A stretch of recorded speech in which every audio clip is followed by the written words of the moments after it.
আজকে আমরা এমন একটা গল্প নিয়ে কথা বলবো যা শেখার পুরো ধারণাটাই বদলে দিতে পারে। তো চলেন শুরু করা যাক আজকের এই বিশেষ আলোচনা। ভাবুন তো একবার, বইয়ের কালো অক্ষরগুলো যেন ছোট্ট ছোট্ট পিঁপড়ের সারি। গল্পটা শুরুই হচ্ছে এই অদ্ভুত কিন্তু শক্তিশালী ভাবনাটা দিয়ে। আর এই একটা লাইনে কিন্তু আমাদের সোজা নিয়ে যাচ্ছে গল্পের মূল চরিত্রের মনের গভীরে। তো কে এই চরিত্র? তার নাম নীলু। বয়স কত? মাত্র ৬ বছর। এমনিতে ছেলেটা খুবই শান্ত, কিন্তু পড়াশোনার কথা শুনলেই ব্যাস তার মন খারাপ হয়ে যেত। আসলে নীলুর কাছে পড়াশোনাটা ছিল একটা বিরাট বোঝা। মানে বইয়ের ওই অক্ষর আর সংখ্যা কিচ্ছু ভালো লাগত না। তার চেয়ে বরং জানালার বাইরে তাকিয়ে থাকাটা অনেক বেশি মজার ছিল। প্রজাপতি উড়ে যাচ্ছে, মেঘেরা ভেসে বেড়াচ্ছে, ওই দুনিয়াটাই ছিল তার আপন। ব্যাপারটা তাহলে কি দাঁড়ালো? নীলুর চোখে অক্ষরগুলো যেন ভয়ঙ্কর, হেঁটে চলা পিঁপড়ে। কিন্তু আসলে কি? কাগজের ওপর কয়েকটা চিহ্ন মাত্র। তার মানে আসল সমস্যাটা বই বা অক্ষরে ছিল না, ছিল তার মনের ভেতরের ভয়টাতে। কিন্তু এই ভয় কি সারা জীবন থাকবে? না, গল্পের মোড়টা ঘুরিয়ে যায় ঠিক তখনই, যখন নীলু তার জন্মদিনে দাদুর কাছ থেকে একটা অদ্ভুত উপহার পায়। আর এই উপহারটাই কিন্তু সব কিছুর মোড় ঘুরিয়ে দেয়। তো কি ছিল সেই উপহার? নীলুর ৬ বছরের জন্মদিনে তার দাদু তাকে একটা ছোট্ট কাঠের বাক্স দিলেন। ভেতরে কি ছিল জানেন? একটা সাধারণ সোনালি রঙের পেন্সিল। দেখতে একদমই সাধারণ, কিন্তু দাদুর কথাটা ছিল অসাধারণ। তিনি বললেন এটা নাকি একটা জাদুর পেন্সিল। তবে একটা শর্ত ছিল। দাদু খুব পরিষ্কার করে বলে দিলেন, এই পেন্সিলটা কিন্তু তখনই কাজ করবে যখন তুমি মন থেকে কিছু শিখতে চাইবে। মানে জাদুটা এমনি এমনি কাজ করবে না, তার জন্য দরকার শেখার আসল ইচ্ছা। আর এই একটা কথাই ছিল পুরো গল্পের সবচেয়ে গুরুত্বপূর্ণ অংশ। এরপর কি হলো?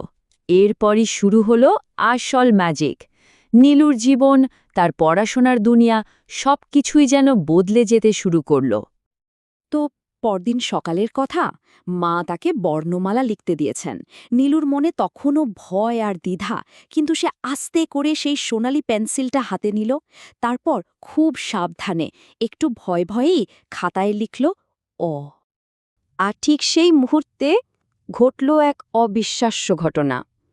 নীলু দেখল অ অক্ষরটা খাতার পাতা থেকে সত্যি সত্যি লাফিয়ে বেরিয়ে এলো।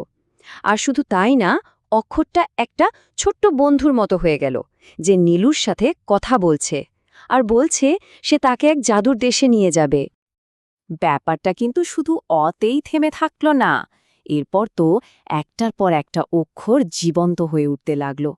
যেমন যেই না সে আ লিখল, অমনি যেন একটা পাকা রসালো আমের গন্ধ নাকে এসে লাগল। ক হয়ে গেল লেখার কলম, খ হয়ে গেল খেলার সাথী, আর গ হয়ে গেল আনন্দের গান। ভাবা যায়? পড়াশোনাটা তখন আর পড়াশোনা রইল না, হয়ে গেল একটা দারুণ মজার খেলা। আর এই জাদুটা যে শুধু বাংলা বর্ণমালাতেই আটকে ছিল তা কিন্তু নয়। অঙ্ক করার সময়ও ঘটল একই রকম কাণ্ড। সংখ্যাগুলো আর সংখ্যা থাকল না, সেগুলো হয়ে গেল রঙিন ফুল। যেমন দুটো লাল ফুলের পাশে যেই না আরও দুটো ফুল আঁকা হলো, কি হলো বলুন তো? 4টে ফুল একসাথে মিলেমিশে একটা চমৎকার প্রজাপতি হয়ে গেল। তখনই নীলু প্রথমবার বুঝতে পারল, আরে অঙ্ক তো শুধু খাতার মধ্যে যোগ বিয়োগের নাম নয়। অঙ্ক মানে তো আমাদের চারপাশের সব কিছুকে গোনা, মেলানো আর নতুন কিছু তৈরি করা। এটা তো একটা শিল্প। এভাবে খেলতে খেলতে, মজা করতে করতে নীলু পড়াশোনায় এতটাই ভালো হয়ে গেল যে সে তার ক্লাসের সেরা ছাত্র হয়ে উঠল। কিন্তু গল্পের ক্লাইম্যাক্স তো এখনও বাকি। এবার সময় হল সেই জাদুর আসল রহস্যটা জানার। একবার ভাবুন তো, যে ছেলেটা একদিন বই দেখলেই ভয় পেত, সেই ছেলেই এখন তার ক্লাসের ফার্স্ট বয়। কি অসাধারণ একটা পরিবর্তন, তাই না? আর সবাই তো ভাবছে এই সব কিছুর পেছনে আছে ওই জাদুর পেন্সিলটা।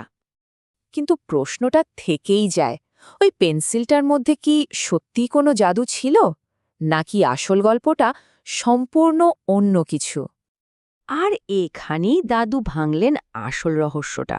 তিনি নীলুকে কাছে ডেকে বললেন, পেন্সিলটা আসলে একটা সাধারণ পেন্সিলই ছিল। আসল জাদুটা পেন্সিলে ছিল না, ছিল তোমার মনের ভেতরে। তুমি যখন কোনো কিছু মজা করে শিখতে চেয়েছ, তখনই তোমার চারপাশের দুনিয়াটা জাদুকরী হয়ে উঠেছে।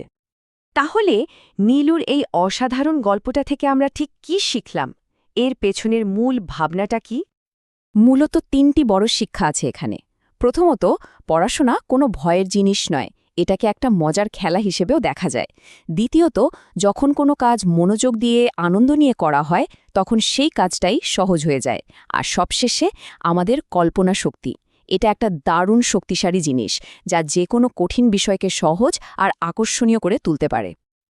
নীলুর গল্পটা শেষ হলেও একটা প্রশ্ন কিন্তু আমাদের সবার জন্য রেখে যায়। আচ্ছা, আমাদের সবার ভেতরেই কি এমন একটা জাদু লুকিয়ে নেই?